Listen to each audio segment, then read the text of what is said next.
Bear cub was drowning in soda. What this baby did was shocking. Let us know where you're watching from. If you love my content, consider supporting it with a super thanks. Also, don't forget to like and subscribe. It'll help us to remain in touch with amazing people like you. The early morning sunlight filtered through the towering pine trees, casting dappled shadows on the small wooden cabin nestled in the heart of Pinewood Forest. Inside, 13-month-old Noah Winters gurgled happily in his playpen, his chubby fingers reaching for the colorful mobile hanging above him. His mother, Lily Winters, hummed softly as she prepared breakfast in the kitchen, the aroma of pancakes filling the cozy space. Noah's father, Daniel Winters, had left at dawn to collect firewood, promising to return before the sun climbed high in the sky. The family had moved to this remote cabin only 3 weeks ago, seeking solace from their hectic city lives. The transition had been smooth, except for the occasional campers who left their trash scattered around the pristine forest. Outside, barely 50 yards from the cabin's back porch, a small brown bear cub named Benny by the local forest rangers wandered away from his sleeping mother. His curious nose twitched at the unfamiliar scents carried by the gentle morning breeze. Benny had been born just 4 months ago, his playful nature already evident in his adventurous spirit. The rangers had been monitoring the mother bear and her cub, ensuring they remained safe from poachers and tourists alike. Benny's tiny paws patted softly on the forest floor as he followed a particularly enticing smell. His mother, exhausted from teaching him survival skills the previous day, slept soundly beneath a large oak tree, unaware of her cub's solo expedition. The smell led Benny to a small clearing where a group of teenagers had partied the night before, leaving behind a mess of food wrappers, plastic bottles, and several cans of soda. The morning dew had filled an overturned soda can with water, mixing with the remaining sugary liquid inside. Benny, drawn by the sweet scent, approached the can cautiously. His small snout nudged the aluminum container, causing it to roll slightly. The liquid inside sloshed enticingly, and Benny's curiosity grew. He pawed at the can, trying to understand this strange object that smelled so different from anything he had encountered before. Back in the cabin, Noah had managed to push himself up against the edge of his playpen, his bright blue eyes fixed on the open window. The gentle breeze carried Benny's curious snuffles to Noah's ears, and the baby tilted his head, listening intently. Something about those sounds stirred a deep curiosity within him. Noah had always been unusually perceptive for his age, often reacting to things before his parents even noticed them. Lily glanced at her son, smiling at his intense focus on the window. "What do you hear, little one?" she asked, flipping a pancake with practiced ease. "Is it the birds singing good morning?" Noah didn't respond, his attention completely captured by the sounds from the forest. He pulled himself higher against the playpen's edge, his small fingers gripping the wooden rails tightly. Outside, disaster struck in a heartbeat. Benny's playful batting had tipped the soda can completely over, releasing a sticky cascade of diluted cola that splashed across his face and front paws. Startled, the cub jumped back, but his paw caught on a plastic six-pack ring. As he tried to retreat, the plastic tightened around his leg, and he stumbled backward, directly into a small depression in the ground that had filled with more sticky soda from other discarded cans. Benny let out a distressed cry, a sound somewhere between a whimper and a frightened yelp. The noise carried clearly through the morning air, reaching Noah's sensitive ears. The baby's eyes widened, and he made a soft sound in response, almost as if answering the cub's call for help. The sticky soda matted Benny's fur, making his movements sluggish and heavy. The more he struggled, the more the plastic ring tightened around his paw, and the deeper he sank into the sticky puddle. Panic set in as some of the liquid entered his nose and mouth, causing him to cough and sputter. His cries grew more desperate, more frightened. Noah's face scrunched up in concern, an unusual expression for a baby so young. He began to bounce anxiously in his playpen, making urgent noises that caught Lily's attention. She turned from the stove, noticing her son's distress. "What's wrong, sweetheart?" Lily moved closer, reaching to comfort her agitated child. But Noah's eyes remained fixed on the window, and his little hands pointed insistently toward the forest. Lily followed his gaze but saw nothing unusual from her vantage point. Benny's struggles had now attracted more unwanted attention. A large crow, interested in the commotion, landed on a nearby branch and cawed loudly. The sound startled the already panicked cub, causing him to thrash more violently. The plastic ring cut deeper into his paw, and the sticky soda now covered most of his face, making it difficult for him to breathe. In the distance, Benny's mother stirred in her sleep, her maternal instincts vaguely registering her cub's distress. But exhaustion kept her under for precious minutes longer, minutes that could mean life or death for her struggling offspring. Noah's distress escalated to full-blown crying, his little face turning red as he reached desperately toward the window. Lily, concerned by her son's unusual behavior, picked him up and held him close. "Shh, it's okay, Noah," she soothed, bouncing him gently. "Mommy's here." But Noah wouldn't be consoled. He twisted in his mother's arms, pointing and making urgent noises that seemed almost like words. Lily had never seen her son so upset about something outside before. Deciding to investigate, she carried Noah to the back door, stepping onto the porch to scan the forest edge. That's when she heard it, the pitiful cries of an animal in distress. The sound sent chills down her spine, especially when Noah responded to it with increased urgency in his own cries. "Daniel," Lily called, hoping her husband was within earshot. But there was no response. Daniel was still deep in the woods, collecting the firewood they would need for the cool night ahead. Lily hesitated at the edge of the porch, torn between investigating the animal's cries and keeping her baby safe. Noah, however, had no such reservations. He squirmed in her arms with surprising strength, nearly causing Lily to lose her grip on him. "Noah, stop! You're going to fall!" she gasped, tightening her hold. But Noah was determined, his little body practically vibrating with urgency. His cries had transformed into something more purposeful, almost as if he was trying to communicate something vitally important to his mother. Meanwhile, Benny's situation was growing dire. The sticky soda had now completely soaked his fur, weighing him down and making each movement an exhausting struggle. The plastic ring had cut off circulation to his paw, causing painful tingling. Worst of all, his muzzle was now partially submerged in the puddle as he lay on his side, forcing him to strain his neck to keep his nostrils above the liquid. His cries weakened as his strength ebbed. The crow, sensing vulnerability, hopped closer along its branch, its beady eyes fixed on the struggling cub. In the distance, Benny's mother finally awoke, her head lifting sharply as she realized her cub was missing. She let out a low, worried growl and rose to her feet, sniffing the air for her baby's scent. At the cabin, Lily's maternal instincts warred with her caution. Noah's distress was so acute, so focused on whatever was happening in the forest, that she couldn't ignore it any longer. Adjusting her hold on her son, she stepped off the porch and moved cautiously toward the tree line, her eyes scanning for any sign of danger. "Hello?" she called out softly. "Is someone there?" Only the cub's weakening cries answered her. Lily followed the sound, her heart pounding in her chest.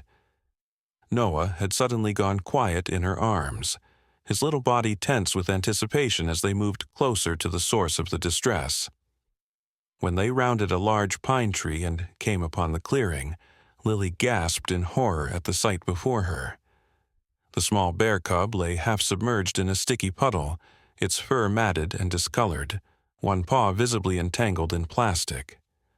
Around it, trash littered the otherwise beautiful forest floor, a stark reminder of human carelessness in this pristine wilderness.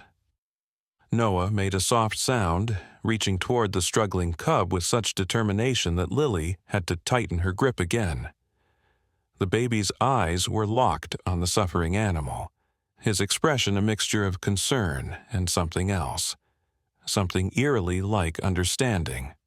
"Oh my God," Lily whispered, taking in the gravity of the situation. The cub was clearly dying, trapped in human waste. But she also knew how dangerous it could be to approach a wild animal, especially with a baby in her arms. Where was the mother bear? Could she be nearby, ready to charge at anyone who approached her cub?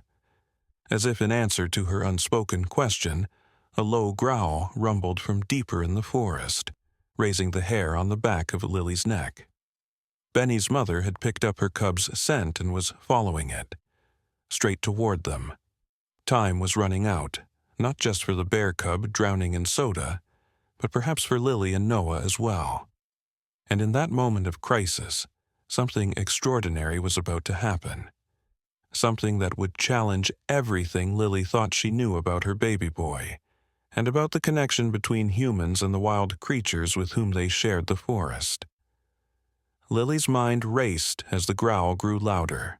Her instinct was to turn and run back to the safety of the cabin, but Noah's behavior stopped her. Her son had gone completely still in her arms, his eyes fixed on the struggling cub with an intensity that seemed impossible for a child his age. Then, without warning, Noah made a sound unlike anything Lily had ever heard from him before. A soft, rhythmic cooing that mimicked the distressed cries of the bear cub, but somehow gentler, almost soothing. "Noah," Lily whispered, astonished. "What are you doing?" The baby paid no attention to his mother. His focus remained entirely on the bear cub, whose struggles had weakened to small, pathetic twitches. Noah's strange cooing continued, steady and oddly melodic. To Lily's amazement, the dying cub's eyes fluttered open, fixing on Noah with what looked like recognition. The crashing sounds of the mother bear's approach grew closer. Lily knew she had seconds, not minutes, to decide what to do. Her eyes darted around the clearing, looking for an escape route, when she spotted something that made her breath catch.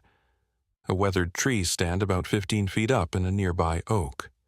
It was old, likely left by hunters many seasons ago, but it might be their only chance. "Hold on, baby," she murmured to Noah, clutching him tightly as she dashed toward the tree. Just as she reached it, the undergrowth at the far side of the clearing parted, and the mother bear burst through, her massive form suddenly freezing at the sight of her cub lying motionless in the puddle. A low, mournful sound rumbled from her throat, a sound so filled with maternal anguish that Lily felt it reverberate in her own chest. With trembling hands, Lily managed to get a foothold on the lowest rung of the ladder leading up to the tree stand. Noah, surprisingly, remained completely quiet, his eyes still locked on the scene playing out below them. The mother bear dropped to all fours, approaching her cub with cautious steps, her nose working overtime to process the strange scents of soda and plastic that surrounded her baby.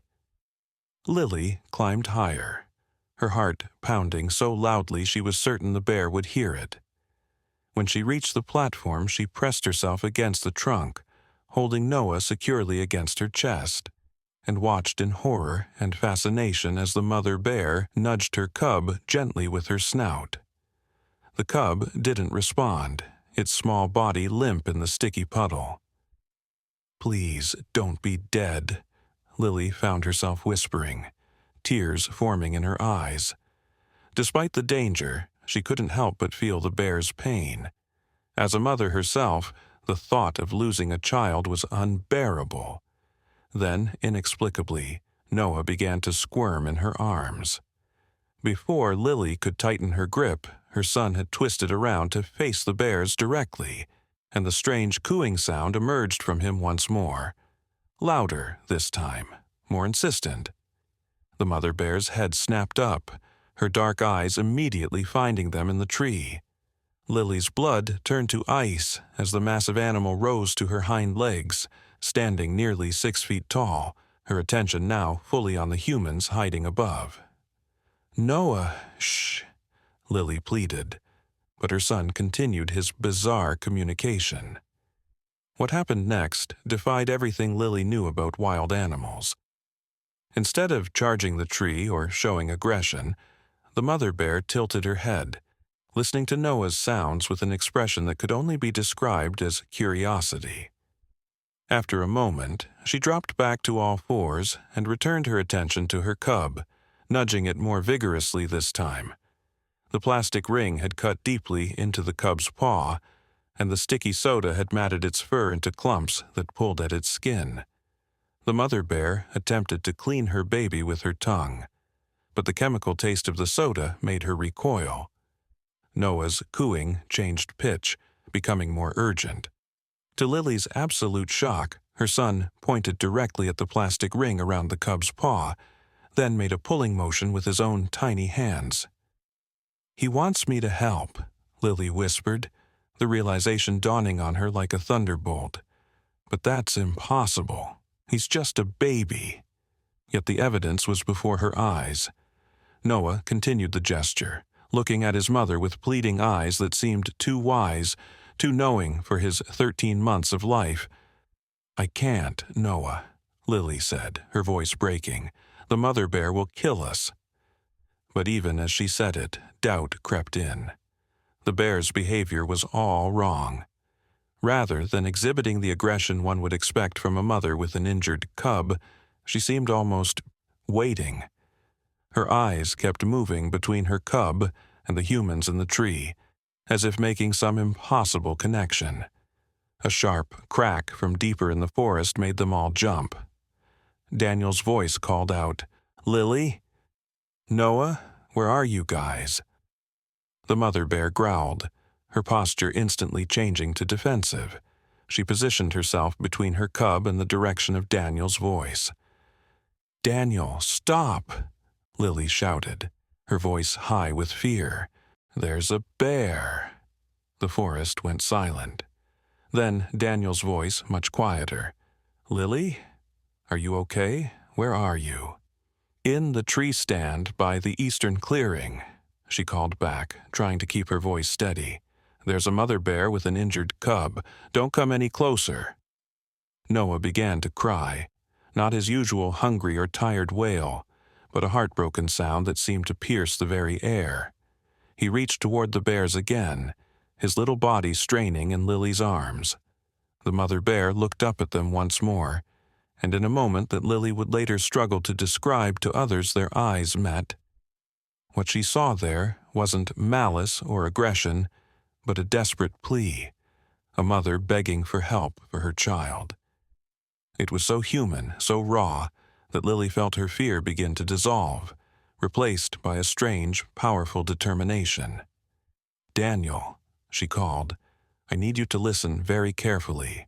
I'm going to try something that sounds completely insane."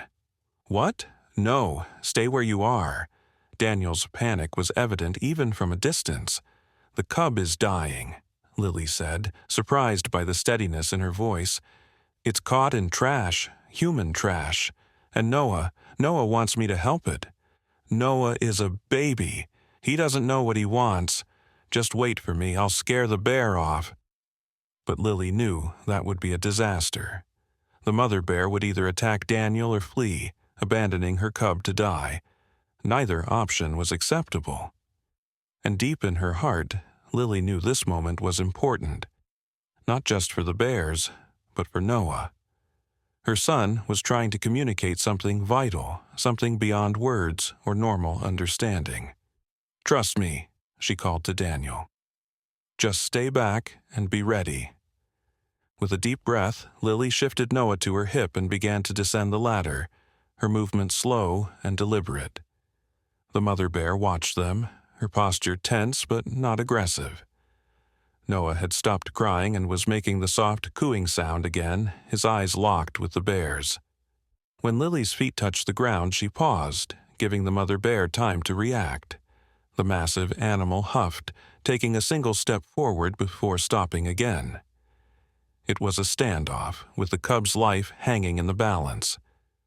"It's okay," Lily found herself saying, not sure if she was reassuring Noah, the bear, or herself. "We want to help."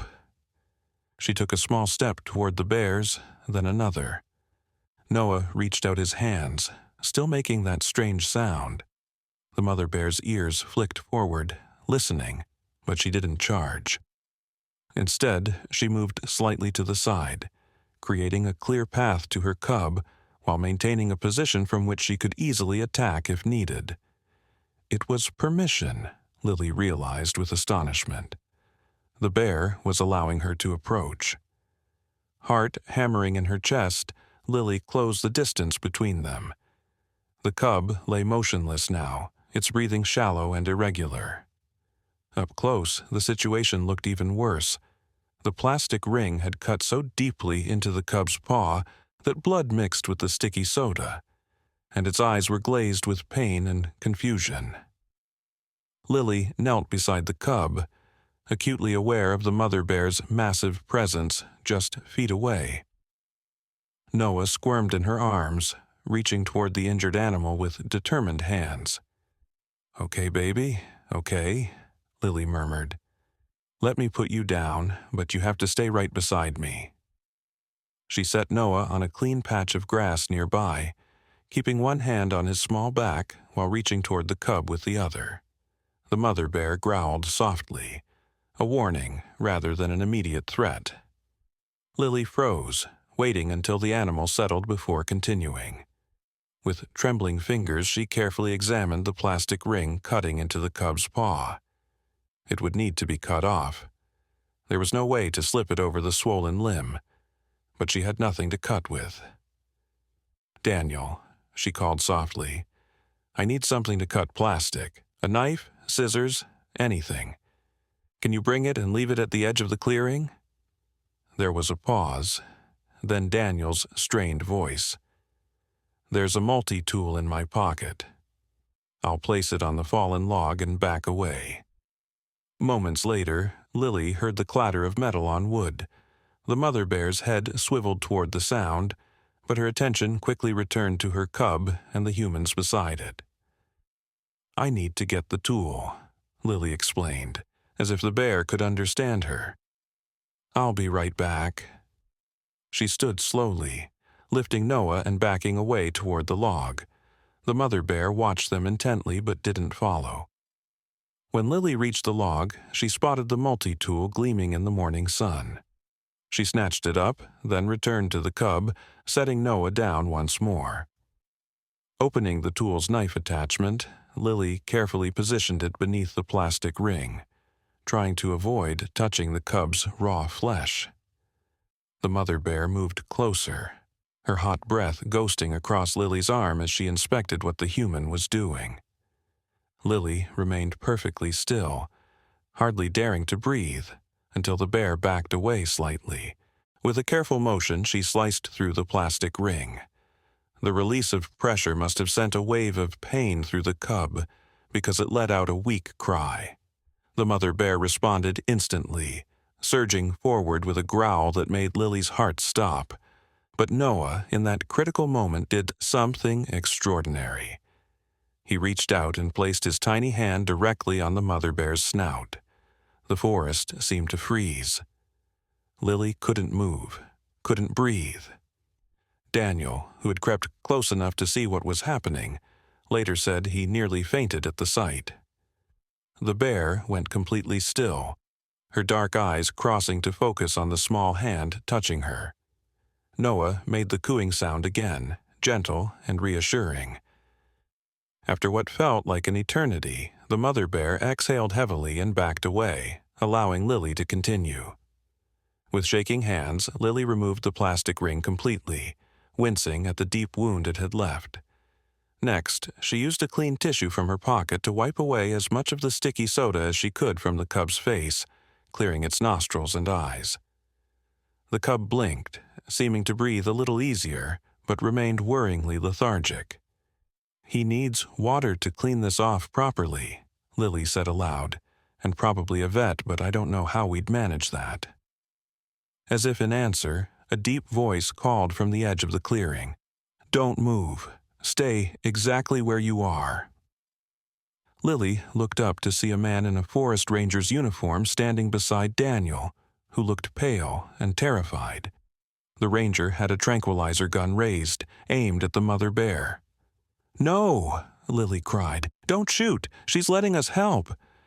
The ranger's expression showed clear disbelief, but he held his fire, observing the bizarre scene before him.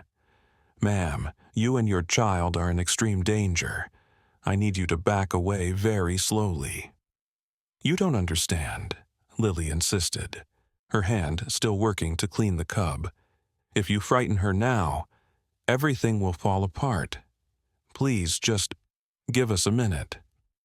The ranger exchanged a glance with Daniel, who shrugged helplessly. "She's always had a way with animals," Daniel said, "but this is something else entirely." Noah, still sitting beside the cub, now placed his hand gently on its side, patting the matted fur with surprising tenderness. The mother bear watched, making a low, rumbling sound in her throat that was not quite a growl. "I think she needs water," Lily said to the ranger. "Do you have any with you? Clean water might help dilute the soda." The ranger hesitated, then slowly lowered his gun and reached for the canteen at his belt. "I'll throw it to you," he said. "But you need to understand, the situation is unprecedented. Bears are not domesticated animals. This mother should be attacking you right now." "I know," Lily said softly. "Believe me, I know." The ranger tossed the canteen, which landed with a thud near Lily's knee. The mother bear startled at the sound, but settled again as Noah resumed his cooing. Lily uncapped the canteen and poured a small amount of water onto another tissue, using it to clean the cub's face more thoroughly. As she worked, the cub began to show more signs of life, its small chest rising and falling with stronger breaths. "The plastic was cutting off circulation," the ranger called softly, "and the sugar in the soda can cause rapid dehydration. If you can clear his airway and clean the wound, he might have a chance." Lily nodded, continuing her gentle ministrations. The cub's eyes began to look clearer, more alert. After several minutes of careful cleaning, it attempted to lift its head. The mother bear made a gentle, chuffing sound, and to everyone's amazement, the cub responded with a weak cry of its own. Noah clapped his hands delightedly, his face breaking into a radiant smile. "I think he's going to be okay," Lily said, relief flooding her voice. The ranger had edged closer, his tranquilizer gun now pointed at the ground. "In 30 years on this job, I've never seen anything like this," he said, his voice filled with wonder. "This defies everything we know about bear behavior." The cub struggled to its feet, swaying slightly before finding its balance.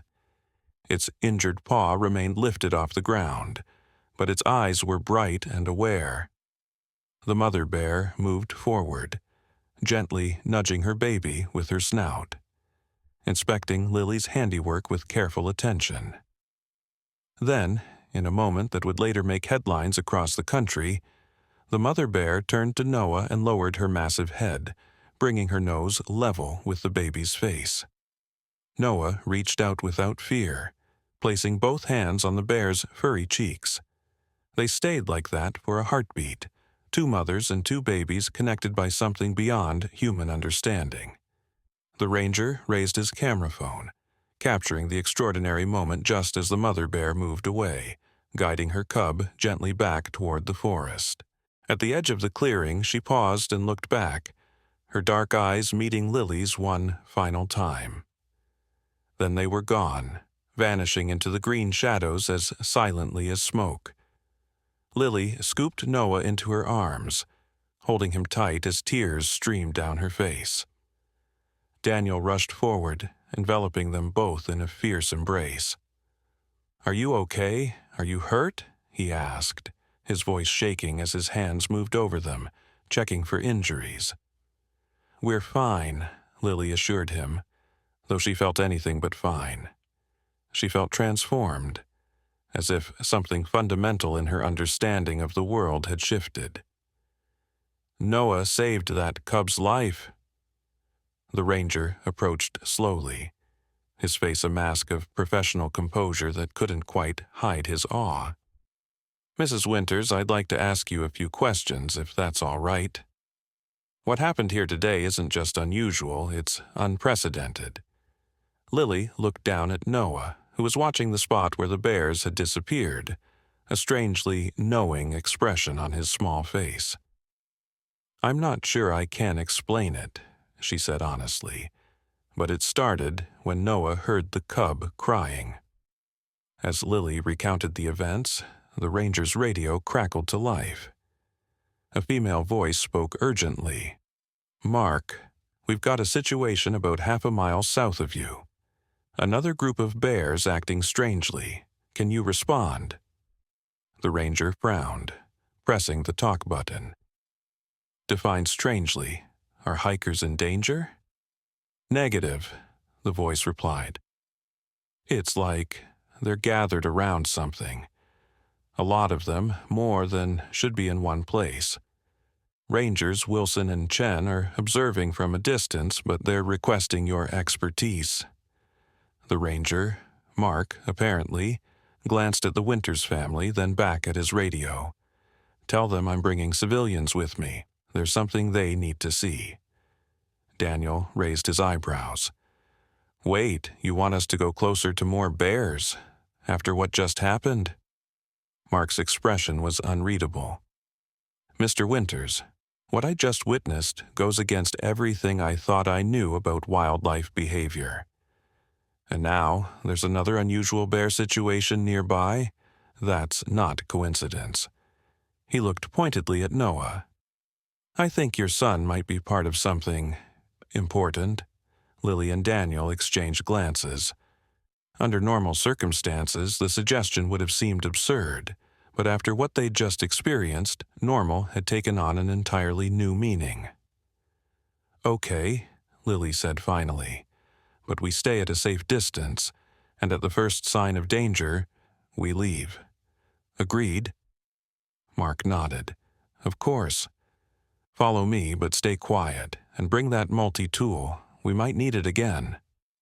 As they walked through the forest, following a narrow game trail, Lily felt a growing sense of unease.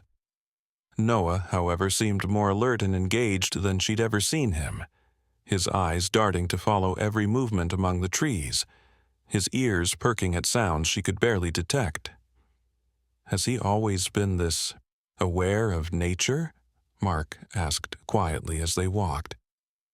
He's always loved being outside, Lily replied. But this level of connection, no, this is new. Or maybe we just never noticed it before. Daniel, walking slightly ahead with the ranger, called back softly. Remember when Noah kept staring at that spot in the yard back in the city? And then we found that injured robin later that day. Lily's steps faltered as the memory clicked into place. You're right. And that time at your parents' farm when he kept trying to get into the barn, they found that newborn calf struggling to breathe just hours later. So he's done this before, Mark said, a statement rather than a question. He senses animals in distress. Apparently so, Lily murmured, looking down at her son with new eyes. Who was this child she had given birth to? What other mysteries did he hold? They walked for another 15 minutes before Mark raised his hand, signaling them to stop. Ahead, they could hear low rumbling sounds, many bears from the sound of it. Stay here, Mark whispered. I'll check it out first. He crept forward, disappearing into the dense undergrowth. Minutes passed in tense silence, broken only by the distant sounds of the bears. Noah began to fidget in Lily's arms, making the now familiar cooing sound, but louder, more insistent. Suddenly, Mark reappeared, his face ashen. "You need to see this," he said, "but stay behind me and for God's sake keep quiet." He led them forward, moving cautiously until they reached a small rise overlooking a natural depression in the forest floor. What they saw below made Lily's knees go weak.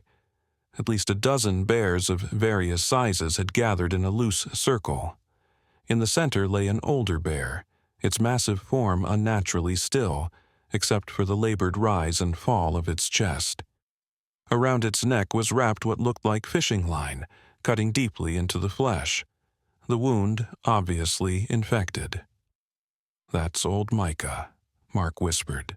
"He's a legend in these parts, biggest black bear ever recorded in the state, estimated to be nearly 30 years old. Rangers have been tracking him for decades. He disappeared about 2 weeks ago, and we feared he'd died of old age. But he's alive," Daniel whispered back. "Barely," Mark confirmed. "And what's really strange is the behavior of the other bears. They should be competing for territory, not gathered like this. It's like they're keeping watch over him." Noah began to squirm more insistently in Lily's arms, reaching toward the bears, his cooing growing louder. "Shh, Noah," Lily pleaded. "Not this time, baby. There are too many of them." But the damage was done. Several bear heads swiveled in their direction, noses working to catch their scent. Mark raised his tranquilizer gun, though it was clearly inadequate against so many animals. "Back away slowly," he instructed. "No sudden movements." They began to retreat, but Noah's cries grew more distressed. He fought against Lily's hold with surprising strength, nearly causing her to lose her balance. "Noah, please," she begged. "It's too dangerous." And then, to their horror, a familiar figure emerged from among the gathered bears. The mother from the clearing, her injured cub limping along beside her. She looked directly at them, then turned and nudged the nearest bear, making a sound deep in her throat. The gathered bears parted, creating a path toward the injured old Micah. "What the hell?" Daniel breathed. Mark's hand trembled slightly on his gun. "It's like they're inviting us in." "That's not possible," Lily whispered, but even as she said it, she knew she was witnessing the impossible unfold before her eyes. Noah had calmed in her arms, his eyes fixed on the mother bear as if they were communicating silently. Then he pointed directly at old Micah and made the same pulling motion he had made earlier when showing Lily how to remove the plastic ring. "He wants us to help the old bear," she said, her voice barely audible. "Absolutely not," Daniel said firmly. "We got lucky once. We're not pushing that luck with a dozen bears." Mark was silent, his ranger's training warring with the extraordinary events he had witnessed. Finally, he lowered his gun. "The fishing line is killing him," he said quietly. "If it's not removed, he'll die, probably within hours, and I don't have enough tranquilizer for all these bears." "So, what are you suggesting?" Daniel demanded. "That we just walk into a circle of wild predators and perform first aid? That's suicide." "Maybe not," Lily said slowly, her eyes on the mother bear who had saved her cub. "They came and found us. They brought us here." She looked down at Noah, who gazed back with eyes that seemed far too wise for his age. I think they're asking for our help." Daniel stared at his wife as if she'd lost her mind. "Lily, do you hear yourself? Bears don't ask for help. They're wild animals." "A wild animal? Just let me save its cub," Lily countered.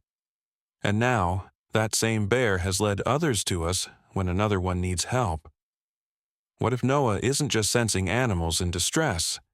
What if he's communicating with them somehow. The idea hung in the air between them, too fantastical to accept, yet too apparent to deny. Noah made the cooing sound again, soft and rhythmic, and below them several of the bears tilted their heads, listening. "I'm going down there," Mark said suddenly. "It's my job to help wildlife when I can, if there's even a chance." "Then I'm coming too," Lily said, her voice firm. "Noah is the connection here. Without him, they might not stay calm." "No way," Daniel protested. "Our son is not going anywhere near a dozen bears." But Lily could feel the rightness of this decision settling into her bones. "Daniel, look at him. He's trying to tell us something. This is happening whether we understand it or not. And I won't let fear stop me from listening to our son." Daniel's face went through a rapid succession of emotions: fear, disbelief, anger, and finally a reluctant acceptance. "Fine," he said, "but I'm carrying Noah, and at the first sign of danger we run." Mark nodded. "That's fair. I'll go first, then Mrs. Winters, then you with the baby. Move slowly, make no sudden gestures, and follow my lead." With her heart threatening to beat right out of her chest, Lily followed Mark down the gentle slope toward the gathered bears. Daniel came behind, holding Noah securely against his chest. The bears watched their approach with alert eyes, but none showed signs of aggression. When they reached the outer ring of animals, Mark paused, giving the bears time to accept their presence. Noah began his strange cooing again, and to their amazement one of the larger bears responded with a similar sound, stepping aside to widen the path toward old Micah. They moved forward slowly, entering the circle of bears that closed behind them. The old bear lay on his side, his breathing labored, the fishing line embedded so deeply in his neck that in places it was visible only as a thin, dark line beneath matted fur crusted with blood. "This is bad," Mark murmured, kneeling beside the massive animal. "The line needs to be cut, but the wound is infected. He needs antibiotics, professional care." Noah squirmed in Daniel's arms, reaching toward the injured bear. His cooing had changed to a more urgent sound, almost like the quiet whimpers the bears themselves were making. The old bear's eyes, clouded with pain and age, fixed on the small human child, showing a flicker of awareness. "He wants down," Daniel said, his voice tight with fear. "Lily, what do I do?" Lily looked around at the circle of bears, at their strangely patient expressions, at the mother bear who had trusted them with her cub. A decision crystallized in her mind, one that defied logic but felt unquestionably right.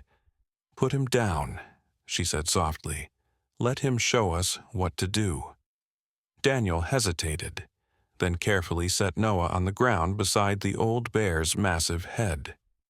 The baby immediately placed his tiny hands on the bear's muzzle, making the same gentle cooing sound he had used with the cub.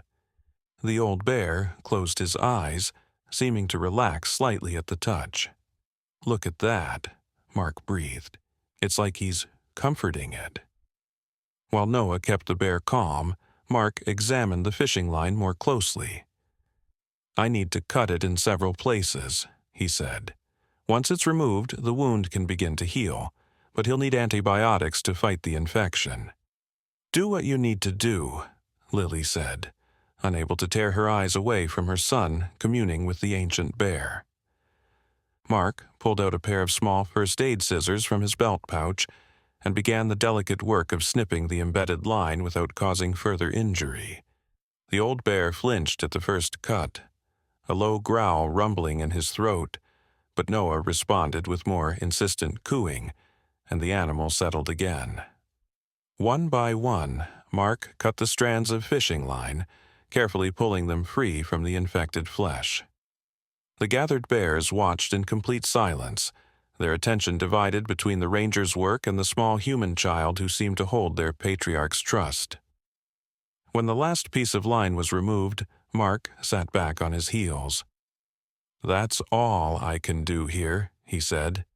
"He needs medical attention, but moving him would be nearly impossible without equipment and a team." Noah, however, wasn't finished. He turned to Lily and pointed at the canteen of water she still carried, then back at the bear's wound. "He wants us to clean it," Lily realized, unscrewing the cap. "Like we did with the cub." She poured a small amount of water onto a clean portion of her shirt, tearing it free to create a makeshift cloth. With gentle movements, she cleaned around the worst of the wound, washing away dirt and dried blood. The old bear tolerated her touch with surprising patience, his eyes never leaving Noah. When she had done what she could, Lily sat back, feeling strangely lightheaded. "Now what?" she asked no one in particular. As if in answer, the circle of bears began to move, shifting position until a clear path opened toward a small spring, bubbling from between rocks at the edge of the depression. The mother bear from earlier nudged Noah gently, guiding him toward the water. "I think they want him to go to the spring," Daniel said, his earlier fear now replaced by a sort of dazed wonder.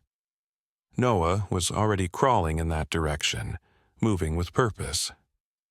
Lily followed closely, ready to snatch him up at the first sign of danger, but the bears merely watched, making way as they passed. When they reached the spring, Noah plunged his hands into the clear water, splashing it around with evident delight. But there was purpose in his play. He was drawing attention to the water itself. Mark joined them, kneeling to examine the spring. "Wait a second," he said, running his fingers through the mineral-rich water. "This is a sulfur spring. It has natural antibacterial properties." He looked up at Lily, his expression stunned. Native Americans used these springs to treat wounds and infections. Some animals instinctively seek them out when injured. "They brought old Micah here to heal him," Lily whispered, the revelation washing over her. "But they couldn't remove the fishing line themselves. So, they sent the mother bear to find help," Daniel continued, the pieces falling into place. "And she brought back the humans who had helped her cub." "No," Mark said, his voice soft with amazement. "She didn't just bring back any humans. She brought back the child who could communicate with them." He looked at Noah with new understanding. "Your son is a bridge, Mrs. Winters. Somehow he speaks a language these animals understand." Noah splashed happily in the spring, oblivious to the profound significance of what was happening around him. To the baby, this was simply play with new friends. To the adults watching, it was a window into something ancient and mysterious, a connection between species that had been lost to human understanding until this moment. The mother bear approached the spring, carefully guiding her injured cub to the healing waters. Other bears began to do the same, taking turns to drink or bathe minor wounds. Old Micah remained where he lay, too weak to move, but several younger bears carried mouthfuls of the spring water to him, allowing it to dribble onto his wound. "They're treating him," Daniel said, his voice cracking with emotion. "They're actually treating him." Mark pulled out his phone, recording the extraordinary scene. "No one will believe this without evidence," he said. "This changes everything we thought we knew about bear behavior, about animal intelligence, about cross-species communication." Lily placed a gentle hand on the ranger's arm. "Not yet," she said firmly. "What's happening here is bigger than a viral video or scientific recognition. I don't want Noah turned into a sideshow attraction or a research subject." Mark lowered his phone reluctantly. "But the scientific community will want to poke and prod my son to figure out what makes him special," Lily finished for him. "We need time to understand this ourselves before the world gets involved." Daniel nodded in agreement. "Noah deserves a chance to grow up normally, to discover the full extent of his gift in his own time." The ranger looked from the remarkable child playing in the spring to the circle of bears peacefully gathered around them, a scene that defied everything he had been taught about wildlife behavior, and slowly nodded. "All right," he said. "But someday, when the time is right, this story needs to be told." "It will be," Lily promised, "when Noah is ready." As the morning sunlight filtered through the trees, casting dappled shadows across the extraordinary gathering, Lily watched her son commune with creatures that should have been his predators but had instead become his unlikely allies. In that moment, she understood that their lives had changed forever, that the quiet cabin in the woods had become the starting point for something miraculous. And it had all begun with a bear cub drowning in soda, and a baby who somehow knew exactly what to do. Night had fallen by the time they returned to the cabin. Noah, exhausted from the day's extraordinary events, had fallen asleep in Daniel's arms on the walk back. The forest had seemed different on their return journey, more alive somehow, filled with watchful presences that Lily could feel but not see. Mark had accompanied them to the cabin's edge before heading back to check on old Micah and file what he decided would be a carefully worded report. "I'll say I provided aid to an injured bear," he had told them. "Nothing about your son. Nothing about the gathering of bears or the mother bear's unusual behavior. Not yet." Now, as Lily tucked Noah into his crib, she found herself studying his peaceful face in the soft glow of the nightlight. His blonde lashes fluttered against his cheeks as he dreamed, tiny hands occasionally twitching as if reaching for something. What went on behind those closed eyelids? Was he communing with the forest creatures even in sleep? "I put on some coffee," Daniel said softly from the doorway. "I don't think either of us is sleeping any time soon." Lily placed a gentle kiss on Noah's forehead before joining her husband in the kitchen. The familiar routine of preparing coffee felt surreally normal after the day they'd had. Daniel's hands shook slightly as he poured the steaming liquid into mugs. "Are we going to talk about what happened today?" he asked, sliding a mug toward her across the worn wooden table. Lily wrapped her hands around the warm ceramic, grateful for its solid reality. "I'm not sure I have the words," she admitted. "Our son communicated with wild bears. He saved a cub's life. He somehow convinced a dozen bears to trust us enough to help their elder." She looked up, meeting Daniel's bewildered gaze. "How do we even begin to process that?" Daniel ran a hand through his hair, leaving it standing in unruly tufts. "I keep thinking I'll wake up and find this was all some bizarre dream. But it wasn't, was it? It was real." "It was real," Lily confirmed, "and it changes everything." They sat in silence for a moment, sipping their coffee, the weight of the day's revelations settling around them like a heavy blanket. "We need to protect him," Daniel said finally. "If word gets out about what he can do—" "Research facilities," Lily murmured, a chill running down her spine. "Endless tests. Media attention." "Exactly. Our quiet life would be over. Noah would become a specimen, not a child." Lily's mind raced, calculating the implications. "Mark seems trustworthy, but he's a ranger. Eventually, he'll have to share what he saw with colleagues, with scientists, and once that happens—" "It's only a matter of time," Daniel finished. "So what do we do? Move away? Pretend it never happened?"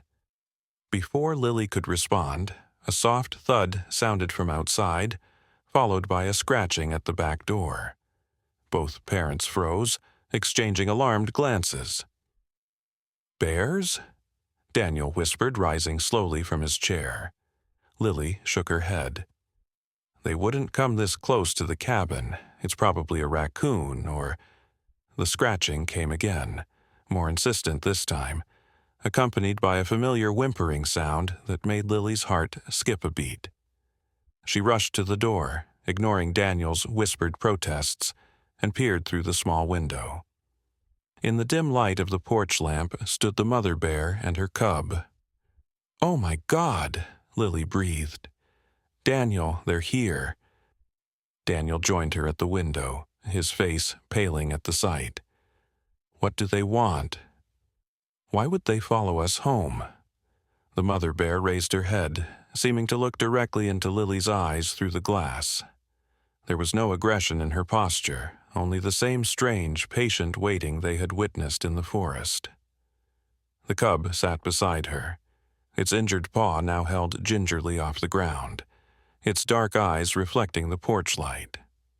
"I think—" Lily hesitated, the thought forming slowly. "I think they need more help with the cub's paw." "And they came to our door?" Daniel's voice rose in disbelief. "Like neighbors borrowing a cup of sugar?" Despite the tension of the moment, Lily felt a bubble of hysterical laughter rise in her throat. "Apparently so." From down the hallway came the sound of movement. Noah, awake and alert in his crib, making the now familiar cooing sound. A moment later, his cries grew more insistent, clearly demanding attention. "He knows they're here," Lily said. "Daniel, he's calling to them. Or they're calling to him. I don't know which." Daniel ran both hands over his face, as if trying to wipe away the madness of the situation. Okay, so what now? We can't exactly invite a bear into our living room." Lily thought quickly. "The first aid kit is in the bathroom. I'll get Noah. You get the kit and meet me on the back porch." "You want to go outside? With Noah? In the dark? With bears waiting?" "They're not going to hurt us," Lily said with a certainty that surprised even her. "If they wanted to, they would have done it in the forest when they had us surrounded. They need our help, Daniel. And Noah is the bridge." Daniel stared at her for a long moment, then nodded reluctantly. "Fine. But we're bringing the phone, and I'm calling Mark at the first sign of trouble." They moved quickly, Daniel retrieving the well-stocked first aid kit while Lily went to Noah's room. The baby was standing in his crib, tiny hands gripping the rails, his face alight with excitement that seemed wildly inappropriate for the middle of the night. "You knew they would come, didn't you?" Lily murmured, lifting him into her arms. Noah patted her cheek, his eyes focused beyond her, toward the back door where the bears waited. The cooing sound continued, a strange lullaby that seemed to resonate through Lily's very bones. When she carried Noah to the back door, Daniel was already there, first aid kit in one hand, phone in the other, his expression a mixture of fear and resignation. "I still think this is insane," he said. "It is," Lily agreed. "But it's happening anyway." Taking a deep breath, she unlocked the door and pushed it open. The mother bear backed up several steps, making room for them on the small porch. The cub remained seated, watching Noah with what looked remarkably like recognition. Lily stepped outside, feeling the cool night air wash over her. Noah immediately began squirming, reaching toward the bears with eager hands. "Easy, baby," she soothed. "Let's help your friends, but carefully, okay?" She sat on the porch steps, positioning Noah securely in her lap. Daniel knelt beside them, opening the first aid kit with trembling fingers. The mother bear approached slowly, nudging her cub forward with gentle movements. Under the porch light, they could see that the cub's paw was swollen, the wound where the plastic had cut in now red and inflamed. Noah pointed at it, then at the first aid kit, that uncanny awareness guiding his actions once more. "He wants us to clean and bandage it," Lily translated, still amazed at her son's ability to communicate such specific intentions. Daniel fumbled through the kit, pulling out antiseptic wipes, antibiotic ointment, and gauze. "I can't believe I'm about to give medical treatment to a wild bear," he muttered, "on my back porch, in the middle of the night." The mother bear watched their preparations with intelligent eyes, then did something that left them both speechless. She gently took her cub's injured paw in her mouth and extended it toward them, holding it steady. "She's helping us," Daniel whispered, awe replacing fear in his voice. Working together, they cleaned the wound, applied ointment, and carefully wrapped the paw in gauze, securing it with medical tape. The cub whimpered softly at the sting of the antiseptic, but remained surprisingly still throughout the procedure. Noah continued his cooing, which seemed to keep both bears calm and cooperative. When they finished, the mother bear inspected their work, sniffing the bandage thoroughly before giving a soft grunt that sounded almost like approval. The cub tested its newly wrapped paw on the porch boards, still favoring it but seeming more comfortable. "Do you think they'll leave now?" Daniel asked quietly. As if in answer, the mother bear turned and ambled down the porch steps, pausing at the bottom to look back at her cub. The little one followed, moving with a slightly awkward gait due to the bandage, but clearly able to walk. At the edge of the forest, both bears turned, regarding the human family with an unmistakable awareness. The mother bear made a low, rumbling sound, and Noah responded with his cooing. Then they were gone, melting into the darkness between the trees. "That just happened," Daniel said, his voice faint with disbelief. "A bear and her cub just came to our house for medical attention, and left, like it was the most normal thing in the world." Lily held Noah close, feeling his small heart beating against her chest. "I don't think our definition of normal applies anymore," she said softly. "Not since Noah showed us what he can do." They went back inside, locking the door behind them more out of habit than any real fear.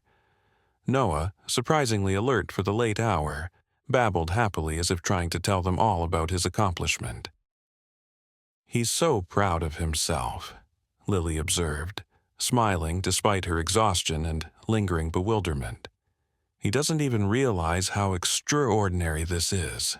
Daniel sank onto the couch, running a hand through his hair. "What happens tomorrow, Lily? Will more animals show up at our door? Wolves with thorns in their paws? Foxes with broken legs? Are we running a woodland emergency room now?" The question held humor, but Lily could hear the genuine concern beneath it. "I don't know," she admitted, sitting beside him with Noah on her lap. "I don't think even Noah knows the full extent of what's happening. We're all figuring this out together." "We need a plan," Daniel said, "a way to protect him while we understand his gift." Lily nodded, her mind already working through possibilities. "We'll be careful about who we tell. Mark knows, but he's agreed to keep it quiet for now. We should learn more about what Noah can do, but privately, safely. And the cabin? Do we stay here?" Lily looked around at the cozy space they'd made their home. "I think we have to. The forest is part of this now, part of him. Moving him away might—" She trailed off, not wanting to voice the thought. "Might what?" Daniel pressed. "Might cut him off from something important," Lily finished, "something he's just beginning to discover." Daniel was silent for a moment, processing this. "So, we stay. And we become a family with a very unusual child, living at the edge of a forest where bears come for first aid." Despite the absurdity of the situation, Lily felt a laugh bubbling up. "When you put it that way, it sounds like the plot of a children's book." Daniel smiled weakly. "Let's just hope it has a happy ending." Noah yawned, his earlier excitement finally giving way to sleepiness.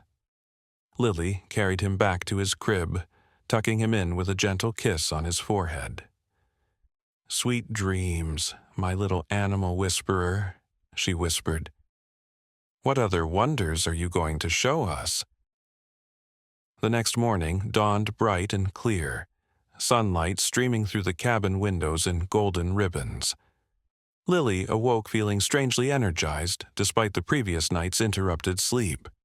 The events in the forest and on their porch seemed almost dreamlike in the fresh light of day, but the used first aid supplies still sitting on the kitchen counter provided tangible evidence that it had all been real. Daniel was already up, sitting at the table with a steaming mug of coffee and his laptop open before him. "What are you researching?" Lily asked, pouring herself a cup. "Everything," he replied, not looking up from the screen. "Animal communication, child development, supernatural abilities, native legends about people who could speak with animals." He ran a hand through his rumpled hair. "There are stories in nearly every culture about humans who could commune with wildlife, but they're always treated as myths, folk tales, nothing scientific." "Maybe science doesn't have all the answers," Lily suggested, peering over his shoulder at an article about a temple in India, where wild tigers allegedly responded to the commands of a young priest. "Maybe not," Daniel agreed, "but it would be nice to have some precedent, some framework for understanding what's happening with Noah." As if summoned by the mention of his name, a happy shriek came from the nursery. Lily went to get him, finding their son standing in his crib, bouncing with excitement, his eyes bright and alert. "Good morning, sunshine," she said, lifting him into her arms. "Did you sleep well after your big adventure?" Noah babbled in response, a stream of baby sounds that might have been nonsense but now carried a hint of something more, an attempt at communication that went beyond normal infant behavior. Lily found herself listening more carefully, wondering if there were patterns in his sounds that she had missed before. When she carried him into the kitchen, Noah immediately pointed toward the back door, making the cooing sound they had come to associate with his animal interactions. "Not right now, sweetie," Lily said gently. "Breakfast first." But Noah was insistent, squirming in her arms and pointing more urgently. Daniel looked up from his laptop, eyebrows raised. "I think he wants to go outside," he said unnecessarily. "It can wait until after breakfast," Lily insisted, placing Noah in his high chair and preparing his usual morning cereal. Noah accepted the food, but continued to glance toward the door between bites, an unusual focus in his young eyes. When he had finished eating, his gestures toward the door resumed with renewed vigor. "Maybe we should see what he's trying to tell us," Daniel suggested. "After last night, I'm not sure we can afford to ignore his communications." Lily sighed, knowing he was right. "Fine, but we stay together, and we don't go into the forest without Mark." They quickly dressed and stepped onto the back porch, Noah bouncing eagerly in Lily's arms. The morning air was crisp and sweet, carrying the scent of pine and wildflowers. At first glance, nothing seemed unusual about the familiar view of trees and underbrush. Then they noticed the gifts. Arranged in a neat semicircle at the bottom of the porch steps was an assortment of objects clearly left by the forest's inhabitants. A small pile of perfect blackberries, still glittering with dew. A cluster of unusually colored feathers, blue jay, cardinal, and the iridescent green of a mallard. A surprisingly large honeycomb, golden and dripping with wild honey. And strangest of all, a small polished stone of deep amber, its surface catching the morning light like a tiny sun. "What on earth?" Daniel breathed, descending the steps slowly to examine the offerings. Noah cooed with delight, reaching toward the items with grabbing hands. Lily knelt, still holding him, to look more closely. "They're gifts," she realized aloud. "Thank you gifts for helping the cub." "From the bears?" Daniel asked, his voice skeptical despite everything they had witnessed. "Not just the bears," Lily said, noting the variety of items. "The berries could be from the bears, but The feathers, the honeycomb, these are from different animals. That's not possible, Daniel insisted, though his conviction sounded hollow. Animals don't leave gifts. They don't express gratitude. They especially don't coordinate with other species to create whatever this is. Noah squirmed free of Lily's arms, crawling directly to the amber stone. His chubby fingers closed around it, and he held it up triumphantly, babbling as if explaining its significance. "Careful, Noah," Daniel cautioned. "We don't know where that's been." But Lily was struck by something else. "Daniel, look at how he went straight for the stone, like he knew exactly what he was looking for." Daniel frowned. "You think the stone means something special?" "I don't know," Lily admitted. "But Noah seems to think so." The stone was about the size of a large marble, perfectly round and polished smooth, its deep golden-brown color reminiscent of honey or whiskey. As Noah held it up to the sunlight, Lily gasped. Within the stone, barely visible, was what appeared to be a tiny insect preserved for eternity in the fossilized resin. "It's amber," she realized. "Real amber with an inclusion. This isn't just a pretty rock, it's a prehistoric artifact. How did it get here?" Daniel took the stone carefully from Noah's hand, examining it with growing amazement. "This shouldn't be in these woods. Amber isn't native to this region. Something, brought this here specifically." Noah reached for it again, making urgent sounds, and Daniel reluctantly returned it to his small hands. The baby immediately calmed, turning the stone over and over, seeming to communicate with it in some inexplicable way.